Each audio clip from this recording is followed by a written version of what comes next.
बंदी छोड़ सतगुरु रामपाल जी परमेश्वर जी की जय हो। परमपिता परमात्मा सारी सृष्टि के रचनहार, कुल मालिक, असंख्य ब्रह्मांडों के स्वामी, जगत गुरु, तीनों लोकों में प्रवेश करके सबका भरण पोषण करने वाले, राजाधीराज, आत्माधार, नाथों के नाथ, देवों के देव महादेव, सर्वेश्वर महेश्वर, मृत्युंजय, अजरो अमर, आदि अनादि सनातनी प्रभु, जगत पिता जगदीश्वर, श्री श्री 1008 की उपाधि के वास्तविक अधिकारी, अकाल मूर्त सौद स्वरूपी राम वासुदेव, सर्वगतम ब्रह्म, परम पूज्य, प्रथम पूज्य, परम संत, परम पुरुष, परम धनी, परम दयालु, सत्य कबीर, हक्का कबीर, अल्लाहु कबीर, अल्लाहु अकबर, बाखबर, अल्लाह ताला, जगत के तारणहार, जगत के मुक्तिदाता, जगत के जगन्नाथ, हारे के सहारे, हिंदुओं के राम, मुसलमानों के अल्लाह, सिखों के वाहिगुरु, ईसाइयों के मसीह, दया के सागर दयानिधि, करुणा के सागर करुणानिधि, स्वयंभू परिभू, संकट मोचन, कष्ट हरण, मंगल करण, दुख भंजन, अविगत कबीर, निर्विकार निर्विषम परमात्मा, अलय अलेख सतगुरु, आदि अनादि सतगुरु, असली मर्यादा पुरुषोत्तम, असली राम, असली कृष्ण, असली घनश्याम, असली मुरारी, राजाओं के राजा, महाराजाओं के महाराजा, शहंशाहों के शहंशाह, सम्राटों के सम्राट, भगवानों के भगवान, अल्लाहों के अल्लाह, प्रभुओं के प्रभु, मसीहाओं के मसीह, सच्चे वाहे गुरु, बाबाओं के बाबा, पीरों के पीर, सेठों के सेठ, जगत सेठ, सावड़सा सेठ, सर्वगुण संपन्न, अनंत कोटि कलाओं के स्वामी, अनंत कोटि ब्रह्मांडों के नायक, योगियों में महायोगी, ध्यानियों में महाध्यानी, सिद्धों में परम सिद्ध, ज्ञानियों में तत्व ज्ञानी, ब्रह्म ज्ञानी, महाज्ञानी, परम ज्ञानी, सर्वश्रेष्ठ ज्ञानी, विज्ञानी, युवा कबीर, समरथ कबीर, असंवाद, अमित ओजा, सच्चे रहनुमा, करीम अल्लाह, सुभान अल्लाह, दुनिया के अंतिम पैगंबर, 8 सितंबर 1951 से गांव धनाना, जिला सोनीपत, हरियाणा, भारतवर्ष की पावन भूमि पे प्रकट रियल कल की भगवान श्री नारायण साकार हरि, श्री बाबा साहेब, नूर अनंत परमात्मा, संत श्रोमणी सतगुरु रामपाल जी परमेश्वर जी के चरण कमल में साध संगति से जुड़े हुए देश विदेश से आप और हम सभी सत्सेवक भाई बहनों का अनंत कोटि दंडवत प्रणाम। सत्साई भाई और बहनों, दया परमपिता परमेश्वर जी की, सारी सृष्टि के रचनहार सतगुरु रामपाल जी भगवान की, जिनके शुभ आशीर्वाद से, विशेष आशीर्वाद से पवित्र पुस्तक जीने की राह के ऊपर वीडियो बनाने की श्रृंखला जारी है। इसी श्रृंखला में आज हमारा ये 10वें नंबर का वीडियो है। प्रत्येक वीडियो में गुरुदेव भगवान के आशीर्वाद से अध्यात्म से संबंधित बहुत सारी बातें आप और हम सभी भगत भाई बहनों को प्राप्त हो रही हैं। जिन बातों को सुनकर जो भगत भाई बहन भक्ति मार्ग पर लगे हुए हैं उनका दृढ़ विश्वास हो रहा है, और जो अभी सतगुरु रामपाल जी के सत्संग ही सुन रहे हैं उन्हें बहुत कुछ जानकारी प्राप्त हो रही है। तो कल के वीडियो में गुरुदेव भगवान ने हमें राम भगत जी की कथा के माध्यम से बहुत सारी बातों से परिचित करवाया, अवगत करवाया कि किस प्रकार से हमने अपने बड़े बुजुर्गों का सम्मान करना चाहिए, उनकी सेवा करनी चाहिए, उनको प्रेम से बोलना चाहिए, ताकि हमारे बच्चों में संस्कार पड़े, और बुढ़ापे में यदि आज हम अपने बुजुर्गों की सेवा करेंगे तो आगे चलकर परमात्मा भी हमारी सेवा करवाएंगे।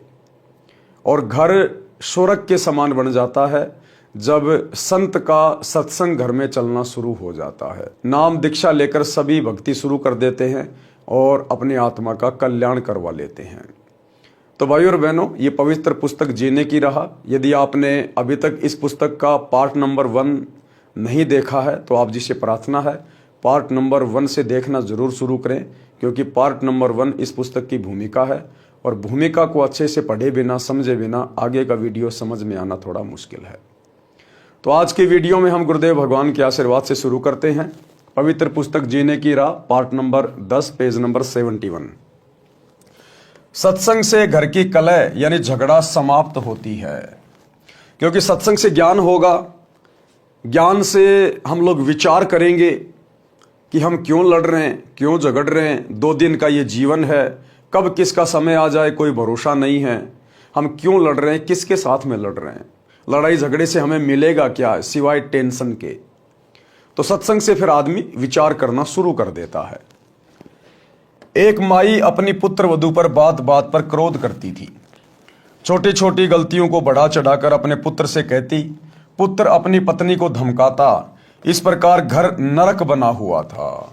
सत्संग के अभाव में वो घर नरक बना हुआ था। वो माई बात बात पर अपनी पुत्र वधू के साथ यानी अपने बेटे की पत्नी के साथ में झगड़ा करती, लड़ाई करती।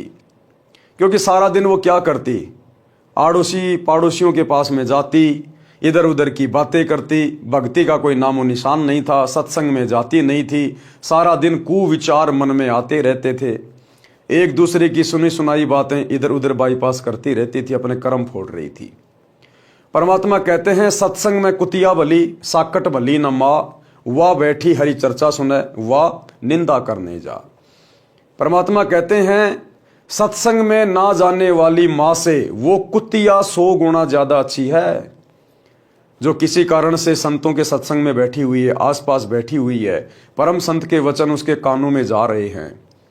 और वो माँ जो सत्संग में नहीं जाती है, इधर उधर की निंदा चुगली करती है, वो तो उस कुतिया से भी बदतर है जो निंदा चुगली करके केवल अपने कर्म ही फोड़ सकती है।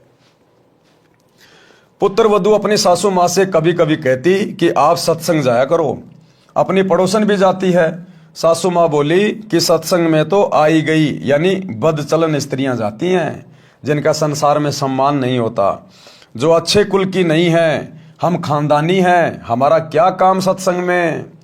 बुढ़िया कहती हमारा क्या काम है सत्संग में, सत्संग में तो ऐरी गैरी जाती है, जिनकी कोई इज्जत नहीं होती समाज में, जिनको कोई काम नहीं है, हम तो खानदानी है खानदानी। परमात्मा कहते हैं अगले जन्म में फिर वो खानदानी धर्मराज के द्वारा कुतिया बनाई जाती है, कुतिया, बिना सत्संग के, बिना भक्ति के। परमात्मा कहते हैं एक हरि की भक्ति बिना नारी कुतिया होए, गली गली भोकत फिरे टूक न डाले कोई। सारा दिन एक रोटी टुकड़े के लिए घर घर आंडेगी, घर घर कोई जूत मारेगा, कोई एक आधा टूक डालेगा, नहीं मिलेगा तो खेत में जाके टट्टी खाएगी। जो आज खानदानी बनी बैठी है, जो आज अपने आप को इज्जतदार समझ रही है, कल को नंगी आंडेगी, नंगी, कोई इज्जत नहीं, नाम भी उसका गाली से शुरू होगा, कुतिया कुतिया। अपनी पड़ोसन भी सत्संग में जाती है। सासू माँ बोली कि सत्संग में तो आई गई यानी बदचलन स्त्रियां जाती हैं, जिनका संसार में सम्मान नहीं होता, जो अच्छे कुल की नहीं है, हम खानदानी हैं, हमारा क्या काम सत्संग में। ऐसे पुत्र वधू ने कई बार कोशिश की, परंतु माई मानने को तैयार नहीं होती। एक दिन गांव की स्त्री किसी कार्यवश उसके घर आई तो सास अपनी पुत्र वधू को गालियां दे रही थी, धमका रही थी कि आने दे तेरे खशम को, आज तेरी खाल उतराऊंगी। बात क्या थी कि गिलास में चाय रखी थी, जो सास के लिए डालकर पुत्र वधू बच्चे को लेने अंदर चली गई थी, जो सोया था, जागने पर रो रहा था। उस बच्चे को उठाकर लाने में 1 मिनट भी नहीं लगी थी कि इसी बीच में कुत्ता आया और चाय के गिलास में जीभ मारने लगा। गिलास गिर गया, चाय पृथ्वी पर बिखर गई। सासू माँ आंगन में उस गिलास से मात्र 20 फुट की दूरी पर चारपाई पर बैठी थी, हट्टी कट्टी थी, खेतों में सैर करके आती थी, परंतु काम के हाथ नहीं लगाती थी। इसी बात पर कलह कर रही थी। गांव के दूसरे मोहल्ले से आई माई सत्संग में जाती थी। सब बात सुनकर उसने बतेरी, उस सास का नाम बतेरी था, उससे कहा कि आप सत्संग में चला करो। उसका वही उत्तर था। उस सत्संग वाली भक्तमती ने बहुत देर सत्संग में सुनी बातें बताई, परंतु बतेरी मानने को तैयार नहीं थी। बतेरी की दूसरी बहन उसी मोहल्ले में विवाह रखी थी, जिस पाने की वह सत्संग वाली माई जानकी थी। बतेरी की बहन का नाम दया कौर था। जानकी ने जाकर दया कौर से बताया कि तेरी बहन बतेरी ने तो घर का नरक बना रखा है, बिना बात की लड़ाई करती है। मैं कल किसी कामवश गई थी, एक चाय का गिलास कुत्ते ने गिरा दिया, उसी का महाभारत बना रखा था। दया कौर भी जानकी के कहने से सत्संग सुनने गई थी और दीक्षा ले ली थी। जानकी ने कहा कि उसको जैसे तैसे एक बार सत्संग में ले चल। जब तक संतों के विचार सुनने को नहीं मिलते तो व्यक्ति व्यर्थ की टेंशन यानी चिंता स्वयं रखता है तथा घर के सदस्यों को भी चिंता में रखता है। दया कौर अगले दिन अपनी बहन के घर गई, किसी बहाने बतेरी को अपने घर ले गई। अब जो उसकी बहन थी बतेरी की दया कौर, वो किसी बहाने उसको अपने घर पे ले गई कि एक बार उसको यहाँ ले आऊं और फिर मैं इसको सत्संग में लेके जाऊंगी। एक बार ये सत्संग में चल पड़ेगी, गुरु जी के सत्संग सुनेगी और वहाँ जो माइयाँ, जो भाई बहन होंगे, उनसे बैठ के ज्ञान चर्चा होगी, परमात्मा की महिमा होगी, तो कुछ इसके समझ में आएगा। हो सकता है परम संत के वचन कान में पड़ जाएं तो इसके संस्कार बदल जाएं, इसका जीवन परिवर्तित हो जाए और घर नरक बनने से बच जाए। वहां से कई अन्य औरतें सत्संग में जाने के लिए जानकी के घर के आगे खड़ी थी। वे दया कौर को सत्संग में चलने के लिए कहने उसके घर गई। वहां उसकी बहन बतेरी को देखकर उसे भी कह सुनकर साथ ले गई। बतेरी ने जीवन में प्रथम बार सत्संग सुना। आश्रम में कैसे स्त्री पुरुष रहते हैं सब आंखों देखा तो अच्छा लगा। जैसा अनाप शनाप सुना करती थी वैसा आश्रम में कहीं भी देखने को नहीं मिला। सत्संग में बताया गया कि कई व्यक्ति अपनी बहन, बेटी, बहुओं तथा अन्य स्त्रियों को सत्संग नहीं भेजते और न स्वयं जाते हैं। वे कहते हैं कि हमारे सत्संग में जाने से घर की इज्जत का नाश हो जाएगा, हमारी बहू बेटियां बदनाम हो जाएंगी।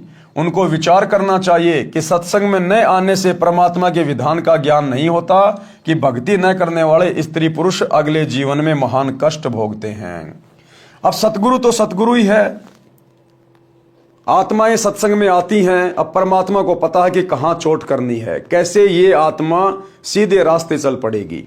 तो परमात्मा ने उसी बहन को आधार बनाकर और उसी की दुखती हुई नस के ऊपर चोट मार दी।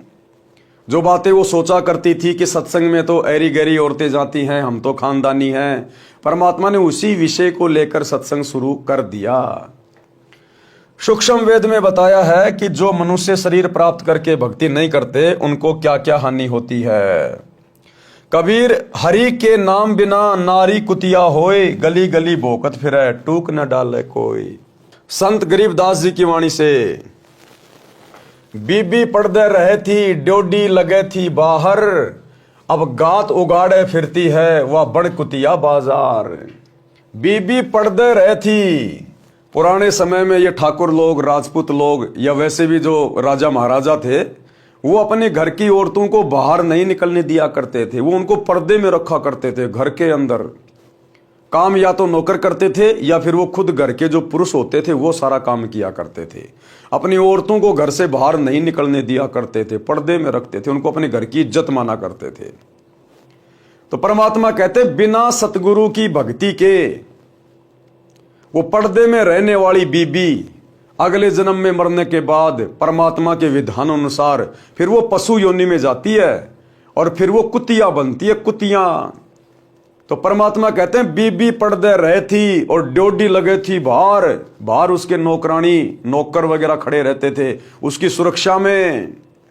अब गात उगाड़े फिरती है वह बन कुतिया बाजार। अब वो नंगी होके घूम रही है। वो पर्दे में रहने वाली घर की इज्जत एक भक्ति ना करने से, सतगुरु के सत्संग ना सुनने से, अब वो गात उगाड़े फिरती है बनकुतिया बाजार। ये दुर्गति करवा ली उसने सत्संग में ना जाने से।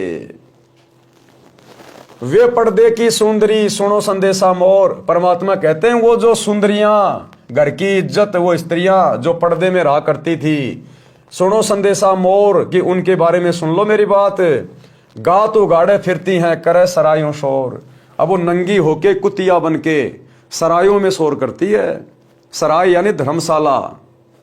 कोई आने जाने वाले रुक जाया करते थे रात्रि को सराय में, धर्मशाला में, और जब वो खाना खाते थे तो एक रोटी टूक के लिए वो घर की इज्जत जो पर्दे में रहा करती थी अब कुतिया बन के उस खाने वाले की मुंह की तरफ देखती है, कब ये मेरे को रोटी का टुकड़ा डाले, कब मैं खाऊं। एक टूक के लिए वो काजू किशमिश के हलवे खाने वाली स्त्री, और जब वो एक आधा टूक डालेगा साथ में 10 ग्राम मिट्टी भी खाएगी वो।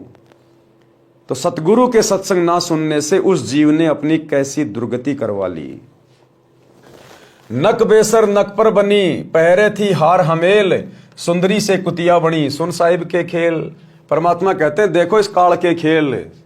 वो महंगे महंगे सोने चांदी के गहने पहनने वाली, 9 लखा हार पहनने वाली, कहते हैं अब वो सुंदरी से कुतिया बन गई, सुन साहिब के खेल। देखो परमात्मा के खेल। भावार्थ, मनुष्य जीवन प्राप्त प्राणी यदि भक्ति नहीं करता है तो वह मृत्यु के उपरांत पशु पक्षियों आदि आदि की योनियां प्राप्त करता है। अरे भैया, आम इंसान की तो औकात ही क्या है। इस परमात्मा के संविधान के अनुसार, विधान के अनुसार, जिसको दुनिया भूल चुकी है, जिस प्रकार हमारे शरीर के ऊपर हमारे भारत देश का संविधान लागू होता है, इसी प्रकार शरीर के अंदर जो आत्मा है, रूह है, उसके ऊपर परमात्मा का संविधान लागू होता है। ऊपर धर्मराज के दरबार में पाई पाई का हिसाब देना पड़ता है कि तेरे को 50 साल की उम्र दी, 100 साल की उम्र दी या 150 साल की उम्र दी, तूने क्या किया? तेरे को भक्ति करने के लिए भेजा था, ये बकवाद करके वापस आ गया। तूने जितना कमाया, जितना जोड़ा, धन या इज्जत, कहाँ है तेरी इज्जत? नंगा खड़ा है तू लाइन में। कहाँ है तेरा वो धन जो तूने पूरी जिंदगी कमाया बैल और गधे की तरह? तो फिर ये आत्मा वहां पर नीचे गर्दन करके खड़ी हो जाती है कि गलती बन गई। गलती बन गई तो भैया आप सजा भुगतो। फिर गधा, कुत्ता, सुअर, कुतिया बना दिए जाते हैं। तो परमात्मा कहते हैं कि भैया उस समय क्या जवाब दोगे परमात्मा को, जब तुम खाली हाथ जाओगे वहां पर, पशु पक्षियों की योनियों में डाले जाओगे, और आम इंसान की तो बेचारे की औकात क्या। गरीबदास जी कहते हैं, तेरी क्या बुनियाद प्राणी, तू पेंडा पंथ पकड़बो। जब देश का राजा जो भक्ति नहीं करता, पहले राजा कहा करते थे, बादशाह कहा करते थे, वजीर आजम कहा करते थे, आजकल उनको प्राइम मिनिस्टर कहते हैं, प्रधानमंत्री, राष्ट्रपति, मुख्यमंत्री, ये सब राजा हैं अपने अपने पद पर। तो गुरुदेव कहते हैं, एक हरि की भक्ति बिन राजा गधा होए, और माटी लदे कुम्हार की घास न डाले कोई। देश का राजा भी अगर सत भक्ति नहीं करता है, और सत भक्ति पूरे विश्व में वर्तमान में केवल सतगुरु रामपाल जी के पास है, बाकी भूल जाना। ये बड़े बड़े आश्रम, बड़े बड़े मठ बना के जो बैठे हैं आचार्य शंकराचार्य, दो देले की भक्ति नहीं है, अपने नरक की टिकट पक्की करवा रखी है। तो बिना सतगुरु की सत भक्ति के तो देश का राजा भी मरने के बाद में गधा बनता है। सोचिए फिर आप और हमारे जैसे आम प्राणियों की क्या औकात है। अगर भक्ति नहीं की तो ये दुर्गति यूं की यूं तैयार है, यूं की यूं तैयार।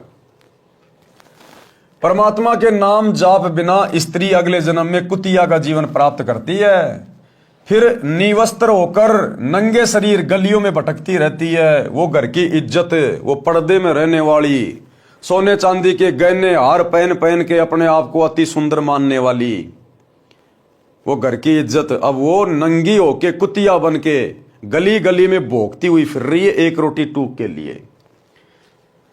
भूख से बेहाल होती है, उसको कोई रोटी का टुकड़ा भी नहीं डालता। जिस समय वह आत्मा स्त्री रूप में किसी राजा, राणा तथा उच्च अधिकारी की बीवी यानी पत्नी थी, वे उसके पूर्व जन्म के पुण्यों का फल था।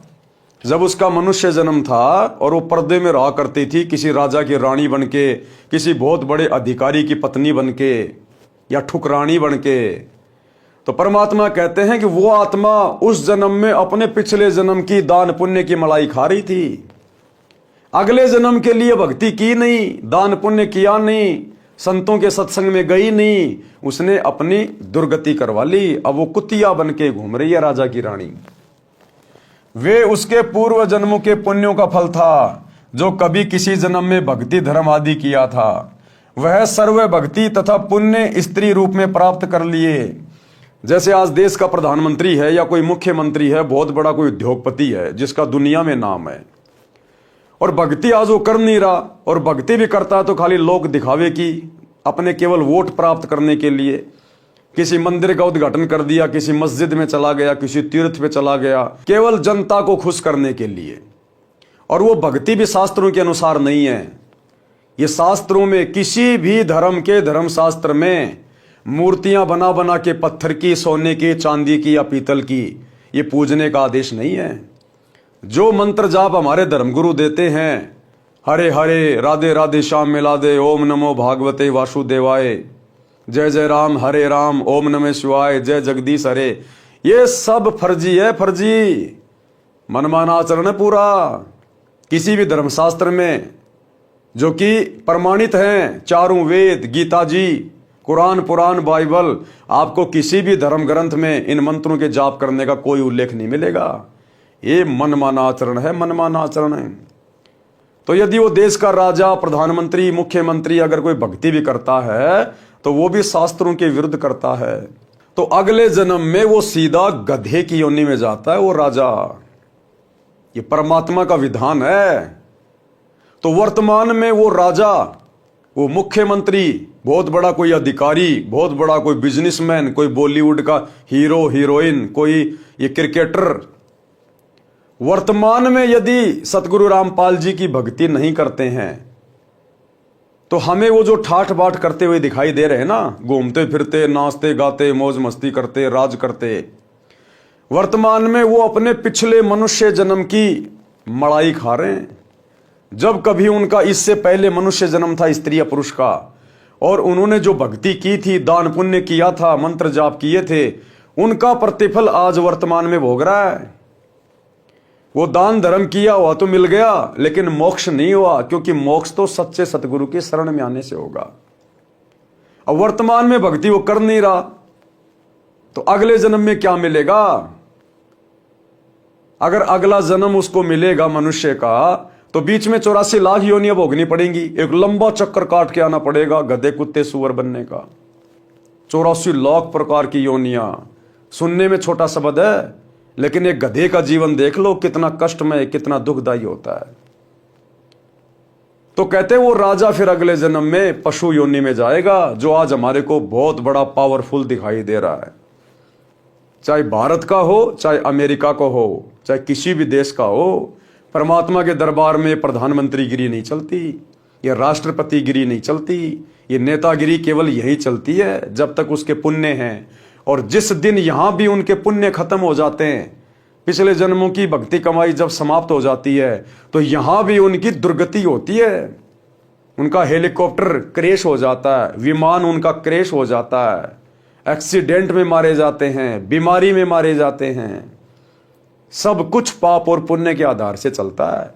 इसलिए संत भक्ति पे जोर देते हैं कि मनुष्य जन्म केवल परमात्मा प्राप्ति के लिए मिलता है, बाकी तो अपने संस्कार से, जिसको राज मिला है, जिसको कुछ भी मिला है पद, उसके संस्कार से मिला हुआ है।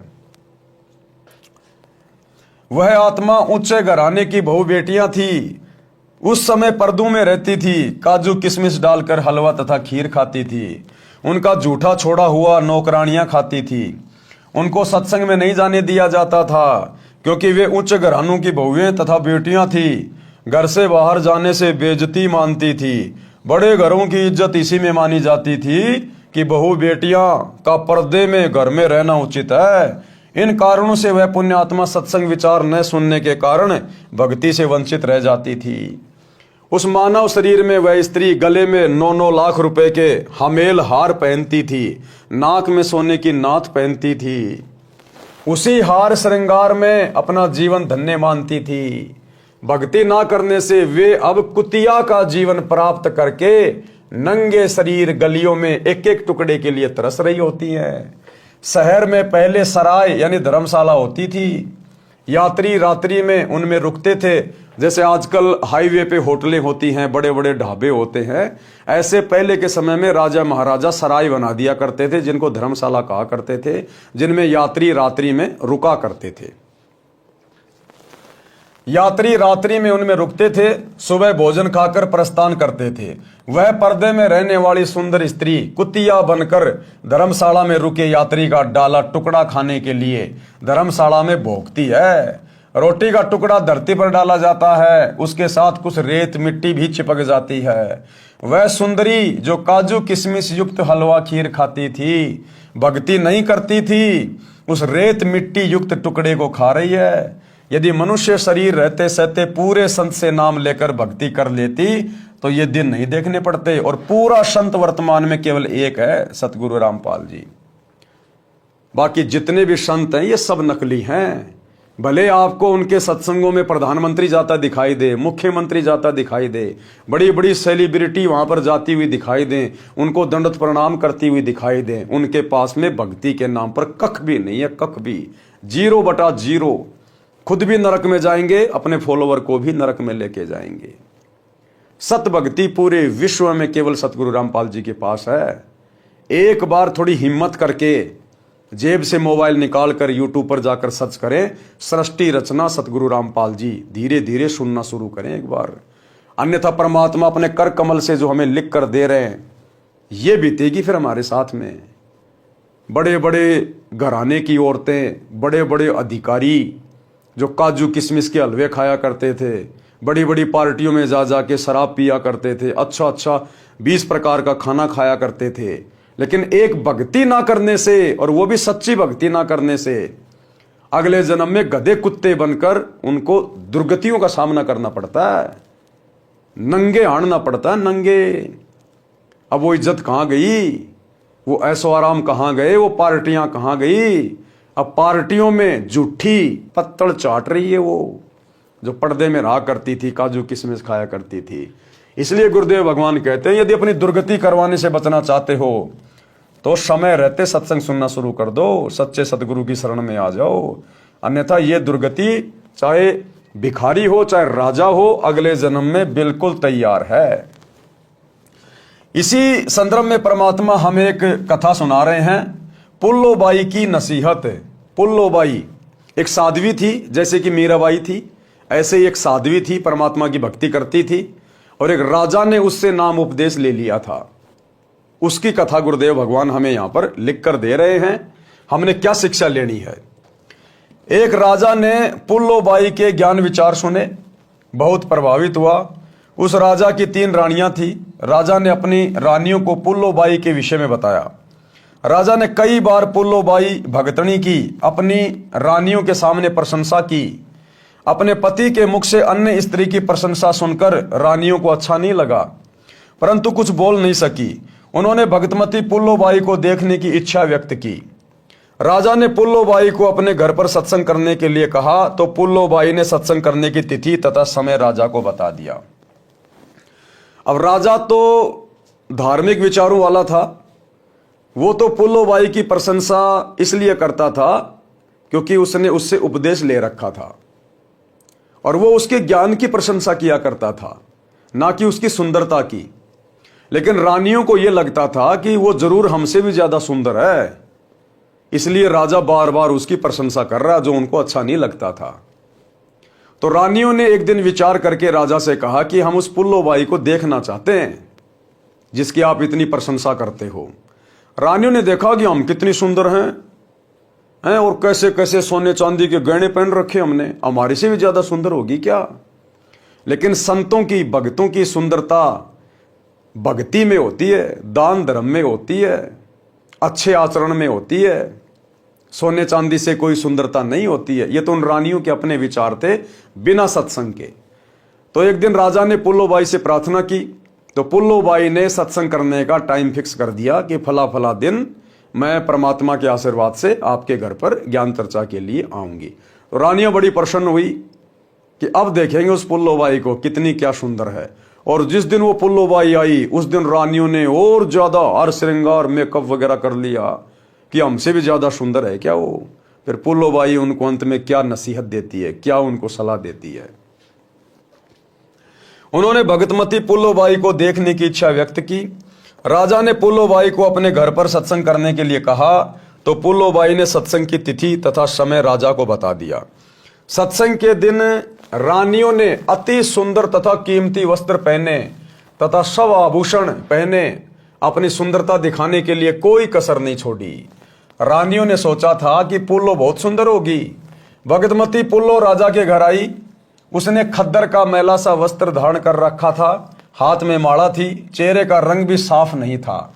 भगतमती पुल्लो को देखकर तीनों रानियां खिलखिलाकर हंसने लगी और बोली, ये है वो पुल्लो, हमने तो सोचा था बहुत सुंदर होगी। उसकी बात सुनकर भगतमती पुल्लोबाई ने कहा कि क्या कहा पुल्लोबाई ने अब उनकी बातें सुनकर, गहना बादा तन की शोभा, यानी तुम अपने शरीर के ऊपर जो कीमती कीमती वस्त्र पहनकर, आभूषण पहनकर जो अपनी शोभा मान रही हो ना, अपनी इज्जत मान रही हो ना, कहते हैं वस्त्र आभूषण तन की शोभा, और ये तन काचो भांडो, ये शरीर तो कच्चे मटके जैसा है। और भक्ति बिना बनोगी कुतिया, राम भजो ना रांडो, कि हे बेशरम औरतों, भक्तिहीन औरतों, बिना परमात्मा की भक्ति के आज तुम अपने शरीर की सुंदरता, ये बहुत महंगे महंगे कपड़े, सोने चांदी के आभूषणों को समझ रही हो ना, ये शरीर तो कच्चे मटके की तरह है, कब फूट जाए कोई भरोसा नहीं। और बिना सतगुरु की सतभक्ति के अगले जन्म में कुतिया बन के घूमोगी। कुतिया बिना भक्ति के बनोगी कुतिया। राम बजोना रांडो, परमात्मा का सत्संग ले लो, सतगुरु की शरण ग्रहण कर लो समय रहते और भक्ति कर लो। तुम्हारे जैसी ना जाने कितनी जा चुकी हैं गधी और कुतिया की योनियों में। तो इस प्रकार से पुल्लोबाई ने उनको समझाने का प्रयास किया। भावार्थ, सुंदर वस्त्र तथा आभूषण शरीर की शोभा बढ़ाते हैं। ये शरीर नाशवान है, जैसे कच्चा घड़ा होता है। ये शरीर क्षण भंगुर है, यानी कब नष्ट हो जाए, एक्सीडेंट में ये मर जाए, छत से गिर जाए तो ये खराब हो जाए, टूट जाए, फूट जाए, आग में ये जल जाए, जहर खाने से ये मर जाए। इस शरीर का कोई स्टैंड ही नहीं है, ये तो बिल्कुल कच्चा मटका है, क्षण भंगुर है। न जाने किस कारण से, किस आयु में और कब नष्ट हो जाए। यदि भक्ति नहीं की तो अगले जन्म में कुतिया का जन्म पाओगी, फिर निवस्त्र भटकती फिरोगी। इसलिए कहा है रांडो, अर्थात स्त्रियों भक्ति करो। रांड शब्द विधवा के लिए प्रयोग होता है, परंतु सामान्य रीति में स्त्रियां अपनी प्रिय सखियों को प्यार से संबोधित करने में प्यारी गाली के साथ प्रयोग किया करती थी। अब शिक्षित होने पर यह शब्द प्रयोग नहीं होता। भगतमती पुल्लोबाई ने सत्संग सुनाया, कबीर परमेश्वर जी की साखियां सुनाई और क्या कहा, कबीर हरि के नाम बिना नारी कुतिया हो, गली गली भोकत फिरे टूक न डाले कोय। कबीर राम रटत कोडी भलो, चू चू पड़े जो चाम, सुंदर देही किस काम की, जा मुख नाही नाम। परमात्मा कहते हैं राम रटत कोडी भलो और चू चू पड़े जो चाम, सुंदर देह किस काम की, जामुख नाही नाम। एक व्यक्ति है, बहुत अट्टा कट्टा शरीर है, अच्छा चिकना चुपड़ा चेहरा है, अपने आप को बड़ा धन्य मान रहा है, सुंदर समझ रहा है, और राम नाम है नहीं उसके पास, यानी सच्चे सतगुरु की भक्ति है नहीं। तो परमात्मा कहते हैं वो चाहे कितना अट्टा कट्टा है, कितना सुंदर है, कितना स्वस्थ उसका शरीर है, अगले जन्म में बिना सतगुरु की भक्ति के 84 में जाएगा, पशु पक्षियों की योनियों में कष्ट उठाएगा। और एक ऐसा व्यक्ति है जो बीमार है, कोढ़ जैसा रोग लगा हुआ है, लेकिन परमात्मा का नाम मिला हुआ है, अपनी भक्ति करता है, कहते हैं वो शरीर त्यागने के बाद में मोक्ष प्राप्त करेगा। और परमात्मा की भक्ति से उसका भयंकर से भयंकर रोग भी ठीक होगा, क्योंकि ये लक्षण है, ये गुण है परमात्मा की भक्ति के। परमात्मा अंधे को आंख देता है, कोढ़ी को काया देता है, बांझ को पुत्र देता है, निर्धन को माया देता है। ये गुण है परमात्मा के। तो कहते हैं राम रटत कोडी बलो, चू चू पड़े जो चाम। जिसका शरीर बीमारी से खराब हो रहा है लेकिन भक्ति कर रहा है, कहते हैं उस सुंदर व्यक्ति से लाख गुना अच्छा है वो, जिसका शरीर स्वस्थ नहीं है लेकिन जो भक्ति कर रहा है। क्योंकि ये मनुष्य शरीर भक्ति करने के लिए मिलता है। ये बकवाद करते हुए तो हमें असंख्य जन्म हो गए, असंख्य जन्म। ये कोई पहला मनुष्य जन्म नहीं हमारा, ना जाने आज से पहले कितने करोड़ों अरबों हमारे स्त्री पुरुष के मानव जन्म हो चुके हैं। हमने उन जन्मों में ये बकवादें तो करी हैं, और हर जन्म को बर्बाद करने के बाद हम फिर 84 लाख योनियों में गए। अब की बार हमारा दाव लगा इस भक्ति युग में। परमात्मा धरती पर सशरीर प्रकट हैं सतगुरु रूप में। एक बार सत्संग सुनना शुरू करो।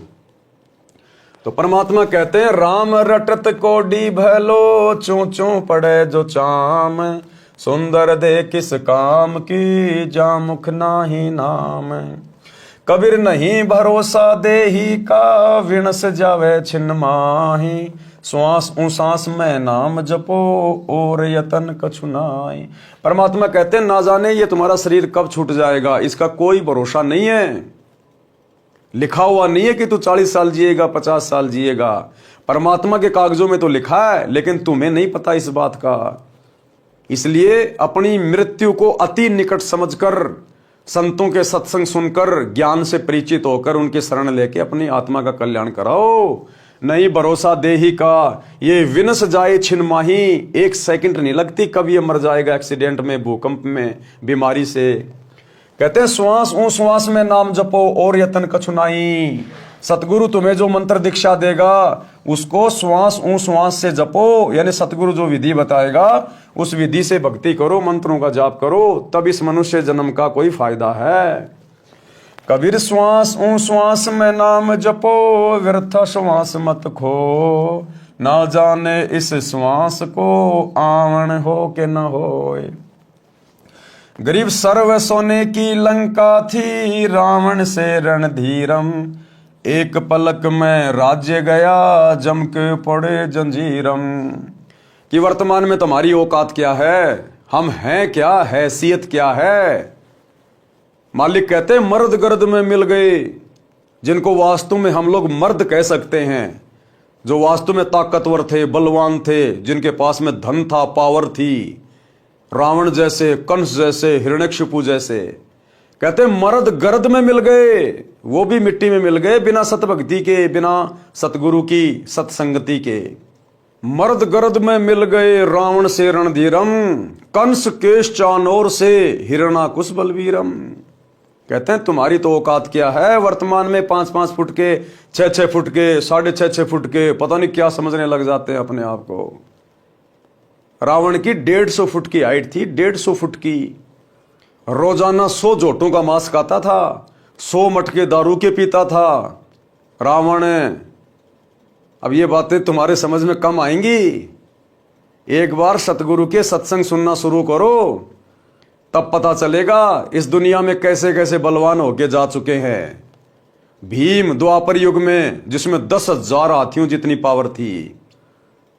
आज एक कुत्ता बस में नहीं आता इंसान के, एक कुत्ता पीछे लग जाए तो आदमी आगे होके भग लेता है। और फिर भी ना जाने अपने आप को क्या समझ के रखते हैं कि हमारे से बड़ा बलवान कोई है नहीं। 4 दिन कोई सिंगल हड्डी आदमी जिम में क्या चला जाता है, शर्ट फाड़ने को हो जाता कि बस मेरे से बड़ा तो कोई है नहीं, हट जाओ सामने से सारे, नहीं तो फोड़ दूंगा। तो परमात्मा कहते हैं यहां रावण जैसे चले गए, जिन्होंने भगवान शंकर के कैलाश पर्वत को भी हिला दिया था। तुम्हारे से 1 क्विंटल का पत्थर नहीं हिलता आज। कहते हैं वो बिना सतगुरु की सतभक्ति के कुत्ते वाली मौत मरे, कुत्ते वाली मौत है। और आज कहीं चूहे बन के जमीन में बिल खोद के रह रहे वो। तो कहते हैं वर्तमान में 5-5 फुट के इंसानों, तुम्हारी क्या औकात है, तुम्हारी क्या वैल्यू है अगर भक्ति नहीं करी तो। कहते हैं सर्व सोने की लंका थी, रावण से रणधीरम। रावण 1 लाख पूत 1.25 लाख नाती, उस रावण के दीवाना बाती। रावण के 1 लाख बेटे थे, एक से बढ़कर एक, और 1.25 लाख रिश्तेदार थे उसके। कहते हैं आज उसके घर में कोई दीपक जलाने वाला भी नहीं है, उसका खानदान समाप्त हो गया। आज जिसके घर में 2-4 बेटे हो जाए ठीक ठाक से, पूरे गांव को धरना चाहता है, अगले जन्म में चूहा बन के बिल बना के रहेगा, दुनिया को दुखी करने वाला। सर्व सोने की लंका थी, रावण से रणधीरम, एक पलक में राज्य गया जम के पड़े जंजीरम। गरीब मर्द गर्द में मिल गए, रावण से रणधीरम, कंस केश चानूर से हिरणाकुश बलवीरम। और तेरी क्या बुनियाद है, जीव जन्म धर लेत। गरीबदास जी कहते हैं हे कलयुग के इंसान, तेरी क्या औकात है उन पहले वाले महापुरुषों के सामने। तेरा तो जीव शरीर है, जीव। तेरी तो कोई वैल्यू नहीं है, ना तो कोई ताकतवर है, ना ऐसा तो कोई धनवान है, कोई पैसे वाला है। आज कुछ नहीं है तेरे पास में, कब तेरी फूक निकल जाए कोई भरोसा नहीं है। गरीब तेरी क्या बुनियाद है, जीव जन्म धर लेत। और गरीब दास हरि नाम बिना खाली रह जा खेत। सच्चे सतगुरु की भक्ति कर ले, अन्यथा भक्ति के बिना तेरा ये मनुष्य जन्म खाली रह जाएगा और यमराज के दरबार में जाके मुंह लटकाएगा, सीधा 84 लाख योनियों में ठोकेगा। शब्दार्थ, कबीर परमेश्वर जी ने अध्यात्म का विधान बताया है, यानी परमात्मा का संविधान बता रहे हैं। कहा है कि जो स्त्री भक्ति नहीं करती वह अगले जन्म में कुतिया का जीवन प्राप्त करके गली गली भौंकती फिरती है। कोई उसको भोजन का ग्रास भी नहीं डालता। मानव जीवन में सब भोजन समय पर मिल रहा था, भक्ति ना करने से ये दशा होगी। परमात्मा की भक्ति कुष्ठ रोगी, जिसके शरीर की खाल भी कट कट कर गिर रही है, उससे रक्त निकल कर गिर रहा है, यदि वो भी करता है तो बहुत अच्छा है। भक्ति करने से उसका कुष्ठ रोग भी ठीक हो जाएगा, भविष्य भी उज्जवल होगा। जो भक्ति नहीं करता वह चाहे सुंदर शरीर वाला भी क्यों ना हो, उसका सुंदर स्वस्थ शरीर किसी काम का नहीं। अगले जन्म में फिर वो शरीर गधे की योनि प्राप्त करेगा, फिर कुम्हार के काम आएगा वो। जो आज सुंदर और स्वस्थ शरीर प्राप्त करके अपने आप को पहलवान समझ रहा है और भक्ति कर नहीं रहा, अगले जन्म में वो शरीर कुम्हार के काम आएगा। जब गधा बनेगा, 2.5 मन का बोरा पटकेगा, पजावे के ऊपर सारा दिन कच्ची ईंट ऊपर ले जाएगा, पक्की ईंट ऊपर से लेके आएगा। इस मानव शरीर का कोई विश्वास नहीं है कि यह कब तथा किस कारण से नष्ट हो जाए। इसे बचाकर नहीं रखा जा सकता। इसका एक उपाय है, भक्ति करो, इतना सुमरण करो कि एक श्वास भी नाम के जाप बिना खाली ना जाए। कोई भरोसा नहीं। आप जी आए दिन अखबार में पढ़ते हो, कोई एक्सीडेंट में मर गया, कोई लड़ाई झगड़े में मर गया, कोई किसी बीमारी से मर गया, कोई हॉस्पिटल में मर गया, कोई फांसी खा के मर गया, कोई जहर खा के मर गया, कोई भूकंप में मर रहे हैं। कोई भरोसा नहीं है इस मनुष्य शरीर का। ये पंडित ज्योतिष झूठी बना बना के तुम्हारे को ये पत्रियां दे रहे हैं, 150 साल जिएगा, 100 साल जिएगा। अपना धंधा शुरू कर रखा लोगों ने। पता केवल उस परमात्मा को है, बाकी किसी को नहीं है। इसलिए सतगुरु के सत्संग सुनो, ज्ञान समझो। आज हम ज्ञान समझने के लायक हैं। ये मनुष्य शरीर स्त्री या पुरुष में हम सत्संग सुन सकते हैं, विचार कर सकते हैं। अन्य योनियों में सत्संग नहीं सुन सकते, विचार नहीं कर सकते। अन्य योनियों में भक्ति नहीं होती। ये भक्ति और मोक्ष केवल मनुष्य शरीर में मिलता है। परमात्मा कहते हैं माता पिता मिल जाएंगे 184 माही। ये सतगुरु की सेवा और भक्ति भाई फेर मिलन की नाई। बहुत सारे लोग कहते हैं ना कि माता पिता ही भगवान है, बस माता पिता की सेवा करो। सेवा करना अच्छी बात है, लेकिन माता पिता भगवान नहीं होते। अरे फिर तो बहुत भगवान हो गए। दुनिया में ना जाने कितने माता पिता हैं। आप भी कल को किसी के माता पिता बनोगे, कल को आप भी भगवान बन जाओगे। अपने आप को भगवान कहलाने वाला इंसान नरक में जाता है। नरक में यम के दूत उसके मुंह में मूतते हैं। तो परमात्मा कहते हैं माता पिता तो तुम्हें कल को मरने के बाद जब गधा बनेगा उस समय भी मिल जाएगा, कुत्ता बनेगा तो भी माता पिता मिल जाएंगे, मनुष्य बन जाएगा तो भी माता पिता फिर मिल जाएंगे। लेकिन ये सतगुरु की सेवा और भक्ति ये दोबारा नहीं मिलती, बार बार नहीं मिलती। बड़ी मुश्किल से दाव लगता है, इसको चूकना नहीं चाहिए। श्वास छोड़ते समय तथा लेते समय प्रत्येक श्वास में नाम जपो। श्वास को नाम के जाप बिना व्यर्थ ना करो। ये श्वासों से किया जाने वाला सुमरण केवल वर्तमान में इस धरती पर सतगुरु रामपाल जी के पास है। जो श्वास से नाम जपा जाता है, जिसको सतनाम कहते हैं। इसी सतनाम को जपने के लिए हमें ये श्वासें दी है परमात्मा ने। श्वास छोड़ते समय तथा लेते समय प्रत्येक श्वास में नाम जपो। श्वास को नाम के जाप बिना व्यर्थ ना खो। इस श्वास को ज्ञान नहीं है, ये अंदर गया है तो बाहर आएगा कि नहीं आएगा। इसलिए गफलत ना करके भक्ति में लग जाओ। यदि आपके पास धन है और सुविधाएं भी हैं, इनके कारण भक्ति करना न भूलना। श्रीलंका के राजा रावण के पास अत्यधिक धन था। उसने सोने के मकान बना रखे थे और स्वयं भी योद्धा था, परंतु श्री रामचंद्र के साथ युद्ध हुआ, मारा भी गया और श्रवण भी लूट लिया गया। उसकी सोने की लंका भी हिंदुस्तान से जो वानर सेना गई थी लूट के ले आई। कोई 5 किलो, कोई 10 किलो उधर से तोड़ तोड़ के ले आए उसकी सोने की लंका को। तो कहते हैं उसका धन भी गया और उसका वो बल भी गया, राज्य भी गया। ये सब एक पलक में हो गया, यानी राम जी के तीर से मारा गया। कुछ ही समय में सब कुछ नष्ट हो गया तथा यम के दूत यानी मृत्यु देवता के नौकर उस रावण को जंजीरों में बांध कर ले गए, नरक में डाला गया। रावण जैसे मर्दाने यानी सूरवीर मिट्टी में मिल गए तथा मथुरा का राजा कंस, उसका प्रसिद्ध पहलवान चाणूर, कंस का नौकर केसी, रूपधारी राक्षस तथा हिरण्यकशिपु जैसे बलवान भी भक्ति बिना जीवन व्यर्थ कर गए। हे सामान्य प्राणी, तेरी क्या बुनियाद है? यानी तू किस आधार से बचेगा? तू कर्मों के अनुसार भिन्न भिन्न जीवों के शरीर धारण कर लेता है। संत गरीबदास जी ने परमेश्वर कबीर जी के बताए ज्ञान से कहा है कि भक्ति ना करने से तेरे को ऐसी हानि होगी जैसे किसान खेत में बीज न बोने से भूखा मरता है, उसे कोई लाभ नहीं होता।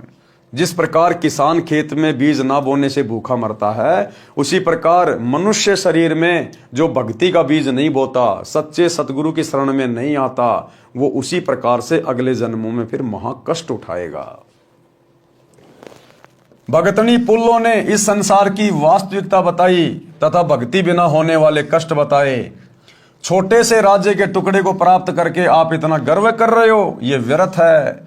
लंका का राजा रावण ने सोने के मकान बना रखे थे, सत भक्ति न करने से राज्य भी गया, सोना भी यही रह गया, नरक का भागी बना। राजा रानियों ने उपदेश लेकर भक्ति की तथा जीवन धन्य किया। जब पुल्लोबाई ने सत्संग किया और समझाया पूरी रात ज्ञान चर्चा करके, तब उन रानियों पे सत्संग का असर हुआ, क्योंकि सत्संग से ज्ञान होता है और हमारे संस्कार चेंज होने लग जाते हैं। तो राजा की रानियों ने भी वो मान बढ़ाई छोड़कर और पुल्लोबाई से उपदेश लेकर परमात्मा की भक्ति शुरू कर दी। कबीर हरि के नाम बिन राजा ऋषभ होए, ऋषभ यानी खच्चर गधा, मिट्टी लदे कुम्हार के घास न नी रह कोई। भगवान की भक्ति ना करने से राजा गधे का शरीर प्राप्त करता है, कुम्हार के घर पर मिट्टी ढोता है, घास स्वयं जंगल में खाकर आता है। यानी गधे के साथ में बहुत ज्यादा बुरी बीतती है, यानी वो सबसे ज्यादा कर्मों की मार झेलता है, सबसे ज्यादा गधा। क्योंकि जब उसका मनुष्य जन्म होता है वो राजा होता है, और राजा ना जाने कितने लोगों को दुखी कर देता है, कितने लोगों को परेशान कर देता है। और वैसे भी राजा देश की जनता के टैक्स से अपनी सर्व सुख सुविधाएं भोगता है, तो पूरी जनता का जो कर्जा होता है वो राजा के ऊपर होता है। और अगले जन्म में वो राजा मरने के बाद गधा बनकर देश के प्रत्येक नागरिक का गधा बनता है, किसी का बैल बनता है, किसी की गाय बनती है, किसी की भैंस बनता है। इस प्रकार से अपना कर्जा उतारता, फिर वो इतनी दुर्गति होती है राजा की। तो फिर पीछे तू पशुआ की जे दीजे बैल बनाए, चार पहर जंगल में डोले तो नहीं उधर भराए। फिर ये दुर्गति होगी उस राजा की, अगले जन्म में जानवर बन के, और उसका पेट भी नहीं भरेगा ढंग से। इतना मोटा पेट लगा देगा भगवान, इतना मोटा, सारा दिन नीचा मुंह करके खाता रहेगा, पीछे से निकालता रहेगा, उसका पेट भी ढंग से नहीं भरेगा। और किसान सारा दिन जब वो बैल बनेगा उसको खेत में हल में जोतेगा, और शाम को सूखा सूखा चारा डालेगा, सूखा जौं का भूस। आंखों में आंसू आएंगे लेकिन मजबूरी में खाना पड़ेगा। जब वो राजा था, बड़े बड़े 7 स्टार होटल में 56 प्रकार की डिश खाता था, लेकिन एक भक्ति नहीं करी। अरे राज्य भी कर, किसने मना किया, लेकिन साथ में सतगुरु की भक्ति भी कर, और नेक नीति ईमानदारी से परमात्मा से डर कर अपना राज्य कर, जनता के साथ न्याय कर। राजा को यदि सत्संग मिल जाए, सच्चा गुरु मिल जाए, तो राजा को फिर ज्ञान होगा कि सदा राजा नहीं रहूंगा, कल को शरीर छोड़ के जाना पड़ेगा, परमात्मा को जवाब भी देना पड़ेगा। अगर परमात्मा ने तुझे इतनी बड़ी जिम्मेदारी दी है पूरे देश की, तो तेरे पास अच्छा अवसर है देश की सेवा करने का। राजा तो बहुत अच्छी प्रकार से भक्ति कर सकता है, क्योंकि राजा के पास धन की कमी नहीं होती। वो दान धर्म खूब कर सकता है, भंडारे कर सकता है, अपने शुभ कर्म बना सकता है, लेकिन बिना ज्ञान के वो उल्टे अपने कर्म फोड़ के जाता है और अगले जन्म में पशु योनि में जाता है। तो गुरुदेव कहते हैं फिर 56 प्रकार के भोजन खाने वाला, फिर वो कुर्डियों पे डोलता है, गंदगी खाता, फिर वो गधा बन के। सिर पर सींग दिए मन बोरे, धूम से मच्छर उड़ाए। फिर कहते हैं वो बैल बनेगा, उसके सिर पे 2 सींग लग जाएंगे और धूम से मच्छर उड़ाए। आज जो एसी में सोता है, कल को फिर बैल बनेगा ना, फिर उसके एक पूंछ लगा दी जाएगी, वो पूंछ ही उसका पंखा होगी, वो ही उसकी कूलर होगी, वो ही उसकी एसी होगी, उसी से अपने मच्छर और मक्खियां उड़ाएगा फिर वो राजा। तो कहते हैं सिर पर सींग दिए मन बोरे, धूम से मच्छर उड़ाए, और कांधे जुआ जोते कुआ, कोंदू का बुशकाए। उसको फिर किसान खेत में जोतेगा, खेत से पानी निकालेगा चड़स से, और खाने को क्या मिलेगा, कोंदू का भूस, जोक का चारा मिलेगा, जोक का भूस, जो बहुत तीखा होता है, चुभता है, लेकिन खाना पड़ेगा। अब वो राजा थोड़ी है जो उसके लिए 20 प्रकार की सब्जियां और 3 प्रकार की चपाती लेके आएंगे। भक्ति करता तो परमात्मा फिर से उसको मनुष्य जन्म देता, कोई बड़ा अधिकारी बनता, हो सकता राजा बन जाता, फिर से उसको वो सुविधाएं मिलती। लेकिन उसने अपनी बात बिगाड़ ली एक सच्चे सतगुरु की शरण ग्रहण ना करने के कारण। भावार्थ, गधे का शरीर पूरा करके वह प्राणी बैल की योनि प्राप्त करता है। कौन? वो राजा, वो अधिकारी जो भक्ति नहीं करता। मानव शरीर में जीव को कितनी सुविधाएं प्राप्त थी। भूख लगते ही खाना खाओ, दूध पियो, चाय पियो, प्यास लगे तो पानी पी लो। भक्ति ना करने से वही प्राणी बैल बनकर सुबह से शाम तक 4 पहर अर्थात 12 घंटे तक जंगल में फिरता है। हल में जोता जाता है। दिन में केवल 2 बार आहार बैल को खिलाया जाता है, दोपहर 12 बजे तथा रात्रि में। परंतु बैल को बीच में भूख लगी है और चारों ओर चारा भी पड़ा होता है, लेकिन खा नहीं सकता। हाड़ी उसको घास नहीं खाने देता। पानी भी समय पर ही दिन में 2 या 3 बार पिलाया जाता है। सिर पर सींग तथा एक दुम यानी पूंछ लगी होगी। जब मानव शरीर में था तब वह जीव कूलर, पंखे तथा एसी कमरे में रहता था। अब एक दुम है, इसको चाहे कूलर की जगह चाहे पंखे की जगह प्रयोग करो, उसी से मच्छर उड़ाता है। कहते हैं ऐसी दुर्गति होगी एक सतगुरु की भक्ति के बिना। सत्संग में यह भी बताया गया है कि घर में कलह का कारण परमात्मा के विधान को न समझकर संसार के भाव में चलना है। घर का कोई सदस्य घर में हानि नहीं करना चाहता, किसी कारण से हानि हो जाती है तो उसको लेकर कलह नहीं करनी चाहिए। जो हानि होनी थी वह तो हो चुकी है, वह तो ठीक नहीं होगी। व्यर्थ की कलह करना समझदारी नहीं है।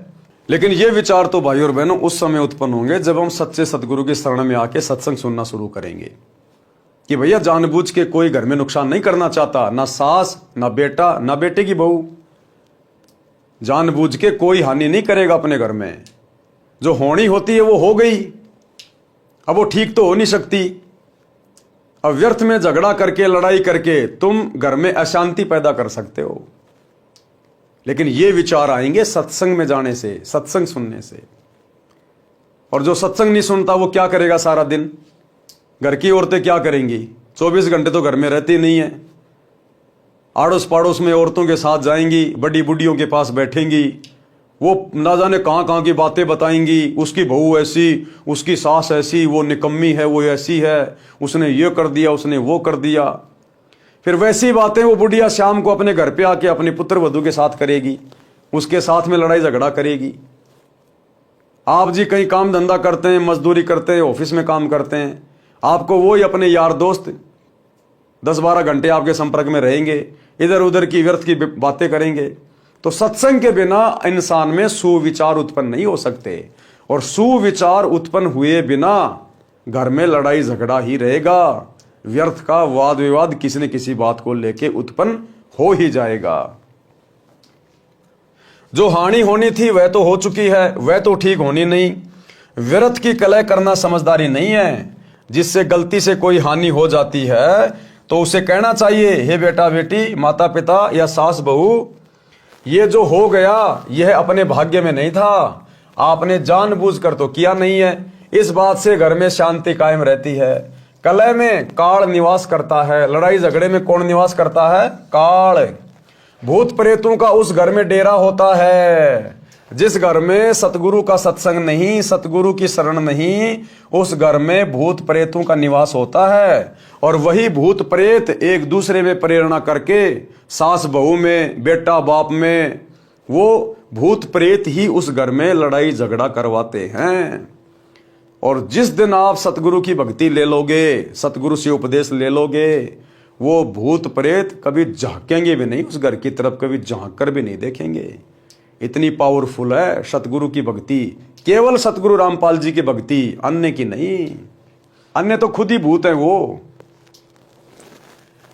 कलह में काल निवास करता है, भूत प्रेतों का उस घर में डेरा होता है। जो कलह नहीं करते वे सुख से बसते हैं। जिस घर में परमात्मा की भक्ति यानी आरती, स्तुति, ज्योति यज्ञ होती है, उस घर में देवताओं का निवास होता है। यानी सतगुरु के भगत तो खुद ही देवता स्वरूप होते हैं, खुद ही देवता स्वरूप। सत्संग सुनकर सब अपने अपने घर चली गई। यानी बतेरी की बहन दयाकोर और अन्य जितनी भी औरतें थी वो सत्संग से वापस आई और अपने अपने घर चली गई। लेकिन भाई और बहनों, बतेरी जिस सत्संग में गई थी वो सत्संग ओरिजिनल नहीं था। जिस गुरु से वो नाम दीक्षा लेके आई थी अपनी बहन के कहने से, वो शास्त्र अनुकूल साधना नहीं देता था। लेकिन फिर भी सत्संग सुनने से अच्छाई इंसान में उत्पन्न होती है।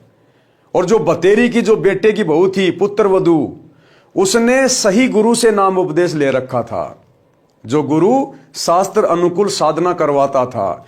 यानी परमेश्वर कबीर जी अपनी आत्माओं को सत्संग देने के लिए, ज्ञान देने के लिए अनेकों वेश बनाकर यहां पर विचरण करते रहते हैं। सत्संग सुनकर सब अपने अपने घर चली गई। सत्संग दिन के 12 बजे से 2 बजे तक हुआ था। पुत्र वधू को पता नहीं था कि सासू मां सत्संग में गई थी। अगले दिन सुबह भैंस का दूध निकालकर पुत्र वधू उस दूध की भरी बाल्टी को छत में लगे कुंडे वाले सरिये में प्रतिदिन की तरह टांगने लगी।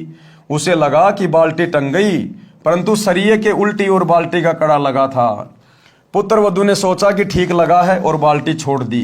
बाल्टी पृथ्वी पर गिर गई, दूध बिखर गया। आवाज सुनकर बतेरी आई और पुत्र वधू दूध के बजाय सासू मां की ओर मायूसी से देख रही थी। अब उस पुत्र वधू ने सोचा, जिसका नाम निशा था, कि भैया अब तो घर में वही लड़ाई झगड़ा, वही कलह शुरू हो जाएगी। अब ये जीने देगी ना मरने देगी, और रात को इसका बेटा आएगा, उससे भी मेरी पिटाई करवाएगी। उस बुढ़िया की तरफ देखने लग गई। बोलना उचित नहीं समझा, क्योंकि पुत्र वधू को पता था कि सासू मां किसी भी सफाई के वचन नहीं सुनती। सोच रही थी कि आज का सारा दिन लड़ाई झगड़े में जाएगा, शाम को पति आएगा, उससे भी पिटाई करवाएगी। हे परमात्मा, ये कौन बनी? ऐसी गलती तो कभी नहीं हुई थी। हे सतगुरु, कुछ तो दया करो। उस निशा ने भी उपदेश ले रखा था। वो भी अपने सतगुरुदेव भगवान से अरदास करने लगी कि हे परमात्मा, हे गुरुदेव, दया करो, ऐसी गलती तो मेरे से कभी नहीं बनी। हे सतगुरु, कुछ तो दया करो, मैं तो आपकी भक्ति भी भूलने लगी हूं। मुझे तो सारा दिन सासू मां के श्लोक याद रहते हैं, क्योंकि घर में 24 घंटे लड़ाई झगड़ा। अब वो बहू बेचारी ज्यादा कुछ बोलती नहीं, क्योंकि उसने तो नाम उपदेश ले रखा था। वो सासू मां सारा दिन लड़ाई झगड़ा रखती थी, तो बेचारी डर के मारे अपने गुरुजी की भक्ति भी नहीं कर पाती थी, सत्संग भी नहीं सुन पाती थी। और सासू मां के श्लोक ज्यादा याद थे, यानी उसकी गालियां ज्यादा याद रहती और सत्संग रहते कम याद। तो बोले, गुरुदेव, मैं तो आपकी भक्ति भी भूलने लगी हूं, ये तो इतना झगड़ा करती है। हे सतगुरु, कुछ तो दया करो, मैं तो आपकी भक्ति भी भूलने को हो रही हूं। मुझे तो सारा दिन सासू मां के श्लोक याद रहते हैं। बतेरी बोली, बेटी, जो होना था वह हो गया। आज हमारे भाग्य में दूध नहीं है। चिंता ना कर, इस दूध को ऊपर से हाथों से बाल्टी में डालकर भैंस को पिला दे। ये कहकर जो नाम दीक्षा ली थी उसका जाप करने लग गई। पुत्र वधू को अपने कानों पर विश्वास नहीं हो रहा था। सोच रही थी कि माताजी आज पता नहीं कौन सा स्टेशन पकड़ गई। ये शीतल वचन तो बतेरी की बोरी में नहीं थे, इसमें तो खड़ भरी थी। आसपास से निकलती थी तब भी बड़बड़ की झल निकलती थी। पुत्र वधू का नाम निशा था। वह सोच रही थी कि निशा, आज निशा में तेरी बुरी होगी दशा, यानी आज रात्रि तेरी पिटाई होगी। इसका बेटा आएगा, उस समय सारी बात बताएगी और तेरी बुरी दशा होगी। निशा की सोच थी कि पति को बताएगी, वह माता की बात सुनकर मेरी कुछ नहीं सुनता, अच्छी बुरी कहेगा, सारा दिन और रात्रि रोने में जाएगी। निशा ने दूध बाल्टी में डालकर भैंस को पिला दिया, बाल्टी धोकर रख दी। बतेरी आई और बोली कि बेटी, रोटी खा ले, चिंता मत कर बेटी, मैं कल मेरी बहन दया कौर के साथ दिन में सत्संग में गई थी। मेरी तो आंखें खुल गई, मैं तो बहुत कलिहारी बनी हुई थी। बेटी, हो सके तो क्षमा कर देना, पीछे हुआ सो हुआ, आगे से अपनी बेटी को पलकों पे रखूंगी। मेरी असली बेटी तो तू है, जन्मी बेटी तो अगलों की थी, वह चली गई, अपना दुख सुख साझा है, मेरी तो एक दिन के सत्संग ने ही आंखें खोल दी। मात्र एक दिन के सत्संग ने उस बुढ़िया को परिवर्तित कर दिया, चेंज कर दिया। क्योंकि संतों के वचन में पावर होती है, शक्ति होती है। और यदि सत्संग मिल जाए पूर्ण संत का, तो ये जीवन भी परिवर्तित और मृत्यु के बाद में सीधा परमात्मा के दरबार में मोक्ष। नकली संतों के सत्संग से, उनकी नाम दीक्षा से मोक्ष नहीं मिलेगा। 84 लाख योनियों का कष्ट नहीं कटेगा, गधे कुत्ते सुअर बनने से नहीं बच सकते। ये महा उपकार तो पूर्ण संत करता है, और पूर्ण संत वर्तमान में धरती पर सतगुरु रामपाल जी हैं। बेटी, अगले रविवार को आप भी चलना, मैं भी चलूंगी। अब उस बतेरी को इस बात का पता नहीं था कि मेरी बेटी ने पहले से ही सत्संग ले रखा है। वो बेचारी डर डर के भक्ति किया करती थी। सासू माँ को वो बताया नहीं करती थी कि बताऊंगी तो और ज्यादा झगड़ा करेगी ये, तो छुप छुप के अपनी आरती कर लेती थी, कोई सत्संग वगैरह सुन लिया करती थी इस प्रकार से। तो बुढ़िया को इस बात का मालूम नहीं था। तो बुढ़िया ने कहा, बेटी अगले रविवार को आप भी चलना, मैं भी चलूंगी, धीरे धीरे बेटे को भी ले चलेंगे। निशा ने अपने गुरुजी का फोटो यानी स्वरूप कपड़ों में छिपा रखा था। फोटो निकालकर चरणों में शीश रखकर कहा कि हे गुरुवर, आज आपने अपनी बेटी की पुकार सुन ली, घर स्वर्ग बना दिया। शाम को चतर सिंह आया, यानी उस बुढ़िया का बेटा, शाम को चतर सिंह आया तो माता ने दूध गिरने का जिक्र भी नहीं किया। कुछ दिन बाद चतर सिंह को भी नाम दिला दिया। कुछ समय पश्चात निशा के गुरुजी आ गए। अब एक दिन उसकी पुत्र वधू के गुरुजी उसके घर पे आ गए। निशा ने बताया कि गुरुजी, मेरी सासू माँ बहुत अच्छी है, इसने भी गुरु का नाम ले लिया है। बतेरी ने कहा, महाराज जी, निशा ने कभी नहीं बताया कि इसने दीक्षा ले रखी है, ये मेरी कलह से डरती होगी, अब बताया है जब मैंने नाम ले लिया। अच्छा किया इसने, यदि पहले बता देती तो मैं और अधिक दुखी करती और पाप की भागी बनती। निशा के गुरुजी ने कहा, अब उसके गुरुदेव ने क्या कहा, बुढ़िया को क्या कहा? निशा के गुरुदेव ने कहा, माई बतेरी, आप तो आसमान से गिरी और खजूर में अटकी हो, क्योंकि आपकी दीक्षा शास्त्र अनुकूल नहीं है। यानी आपने जिस गुरु से दीक्षा ली है वो गुरु दीक्षा देने का अधिकारी नहीं है। उस गुरु की भक्ति मोक्षदायक नहीं है, शास्त्रों के अनुसार नहीं है। आपको थोड़ा बहुत सुख तो दे देगी वो भक्ति, थोड़ा बहुत राहत तो दे देगी। यहाँ ज्ञान से आप लड़ाई झगड़ा तो छोड़ दोगी, लेकिन शरीर छूटने के बाद में नरक में जाने से नहीं बच सकती, गधी और कुतिया बनने से नहीं बच सकती, 84 लाख योनियों में जाना पड़ेगा, क्योंकि वो गुरु शास्त्र अनुकूल साधना नहीं दे रहा, क्योंकि आपकी दीक्षा शास्त्र अनुकूल नहीं है। सत्य साधना बिना मोक्ष नहीं हो सकता, और सत्य साधना भाई और बहनों वर्तमान में केवल पूज्य गुरुदेव जी के पास है। जैसे रोग की सही औषधि खाने से ही रोग से मोक्ष मिलता है, इसी प्रकार सत्य साधना करने से जन्म मरण के रोग से मुक्ति मिलती है। निशा ने सोचा कि सासू माँ नाराज हो जाएगी, इसलिए बीच में ही बोल उठी कि गुरुजी, सुना है आपने नई पुस्तक लिखी है, वह संगत ने छपवाई है, क्या आपके पास है? गुरुजी बोले, हे बेटी, आपको देने के लिए आया हूं। ये कहकर गुरुजी दूसरे कमरे में गए जिसमें ठहरे थे, उसमें थैला रखा था। निशा भी साथ साथ गई और बोली, गुरुदेव, बिरड़ के छत्ते को मत छेड़ो, मुश्किल से शांत हुआ है। गुरुजी बोले, हे बेटी, अब तेरी सास जी की पूरी रुचि भक्ति में है, अब ये मानेगी। गुरुजी 3 दिन रुके, तत्व ज्ञान समझाया। बतेरी ने भी गुरु बदल लिया और अपना कल्याण करवाया। 3 दिन तक गुरुदेव ने सत्संग सुनाया, क्योंकि कबीर परमात्मा भिन्न भिन्न वेश धारण करके पृथ्वी पर घूमते रहते हैं अपनी आत्माओं के लिए। तो जब अच्छे से सत्संग सुनाया, सृष्टि रचना बताई, तो उसकी सासू को फिर ज्ञान समझ में आ गया कि भाई मैंने तो अपनी आत्मा का कल्याण करवाना है। अगर एक डॉक्टर से रोग ना कटे तो डॉक्टर बदलने में कोई दिक्कत नहीं होनी चाहिए। तुरंत उसने गुरुजी को सरेंडर कर दिया और शास्त्र अनुकूल भक्ति दीक्षा लेकर शुरू कर दी। सत्संग से घर स्वर्ग बन गया, चारों ओर शांति हो गई। जहां गाली गलौज से सारा दिन गोले छूटते थे, अब उस घर में परमात्मा के ज्ञान की गंगा बहने लगी। भगतमती निशा के गुरुजी परमेश्वर कबीर जी थे, जो अन्य वेश में सत्य भक्ति प्रचार करने के लिए घूमते फिरते थे। उन्होंने बताया कि किस प्रभु की भक्ति करनी चाहिए, पढ़ें इसी पुस्तक के पेज नंबर 226 पर। निष्कर्ष, परमेश्वर कबीर जी ने बताया है कि मन नेकी कर ले 2 दिन का मेहमान, कि हे जीवात्मा, क्या फूला फूला फिर रहा है, ये 2 दिन का जीवन है, यानी छोटी सी तेरी उम्र है, और कब परमात्मा के घर जाना हो जाए कोई भरोसा नहीं है। ऊपर जाकर क्या जवाब देगा, क्या हिसाब किताब देगा। समय रहते भक्ति कर ले। मात पिता तेरा कुटुंब कबीला, कोई दिन का रल मिल का मेला, अंत समय उठ चले अकेला, तज माया मंडान। कहां से आया कहां जाएगा, तन छूटे तब कहां समाएगा। कि भाई सबसे पहले तो तेरे को आत्म ज्ञान होना चाहिए कि तू कहां से आया है, यानी क्यों तेरा जन्म हुआ है, कहां जाएगा, मरने के बाद तू कहां जाएगा। जब तेरा शरीर छूटेगा तो कौन तुझे ओटेगा, तो किसकी शरण में जाएगा। आज व्यक्ति घर से बाहर किसी शहर में जाता है तो पहले विचार करता है कि कहाँ रहूंगा, क्या खाऊंगा, कहाँ मेरा ठिकाना होगा। और नालायक, ये शरीर छोड़ते समय तू जरा भी विचार नहीं करता कि मरने के बाद मैं कहाँ जाऊंगा, पशु बनूंगा या इंसान बनूंगा या मेरा क्या होगा। ये संतों के सत्संग से पता चलता है। आत्मज्ञान उसी को कहते हैं। कहां से आया कहां जाएगा, तन छूटे तब कहां समाएगा। आखिर तुझको कौन कहेगा गुरु बिना आत्मज्ञान, कि बिना सतगुरु के तुझे ये आत्मज्ञान भला कौन बताएगा।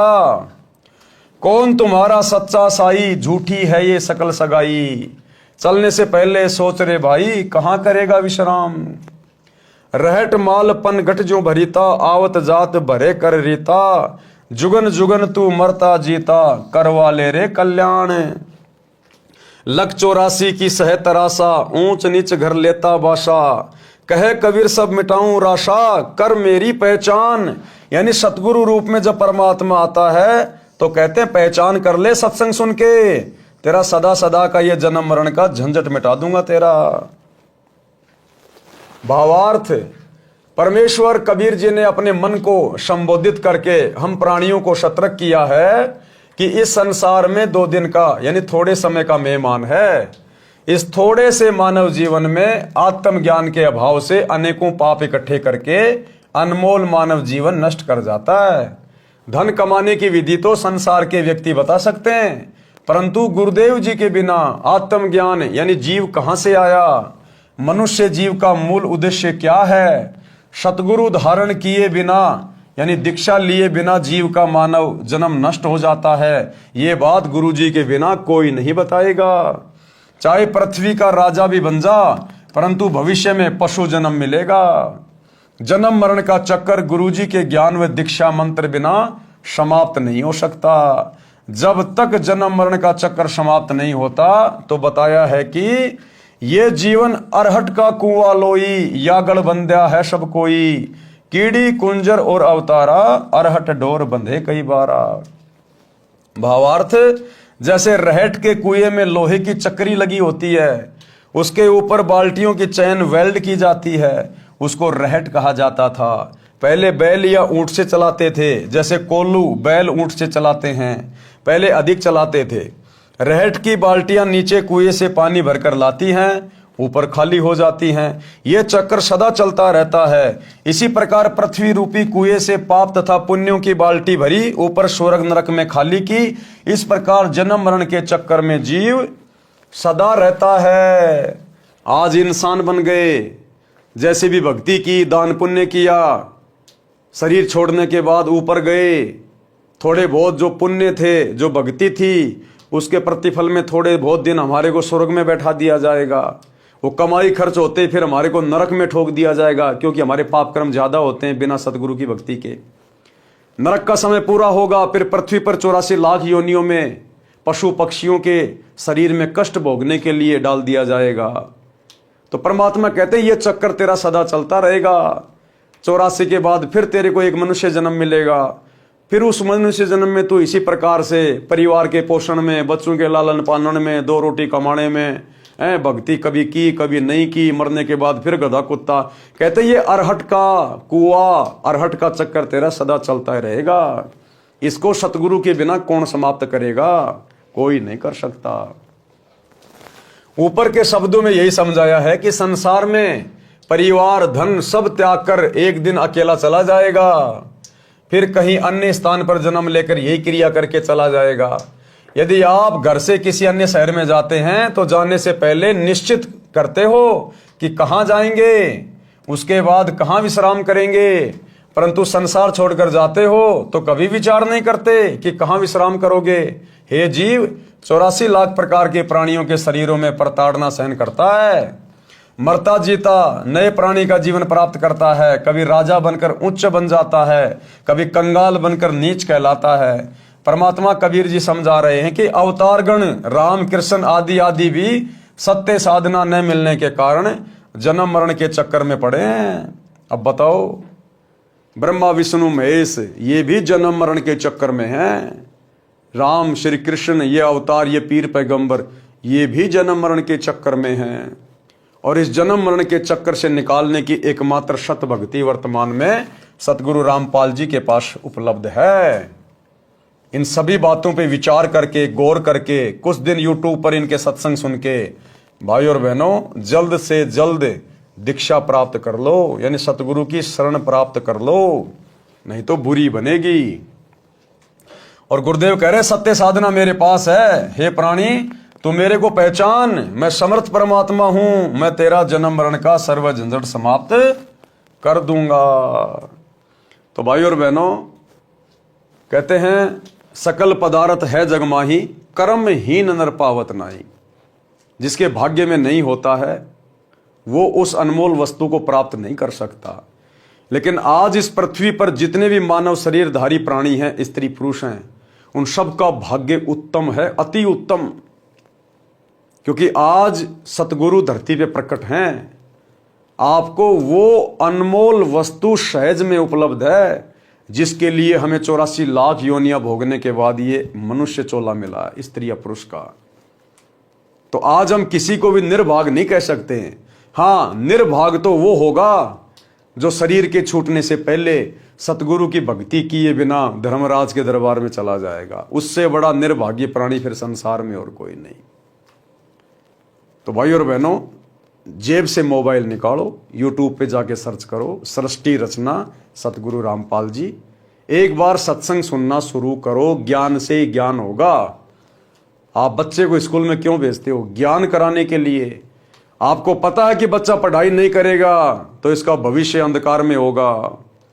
इसी प्रकार सतगुरु को पता होता है, संत को पता होता है, अगर इस मनुष्य शरीर से ये भक्ति वाली पढ़ाई नहीं की तो आगे इसके जन्म जन्मांतर अंधकार में चले जाएंगे। अंधकार में गधा कुत्ता बन के असहनीय कष्ट भोगेगा ये प्राणी।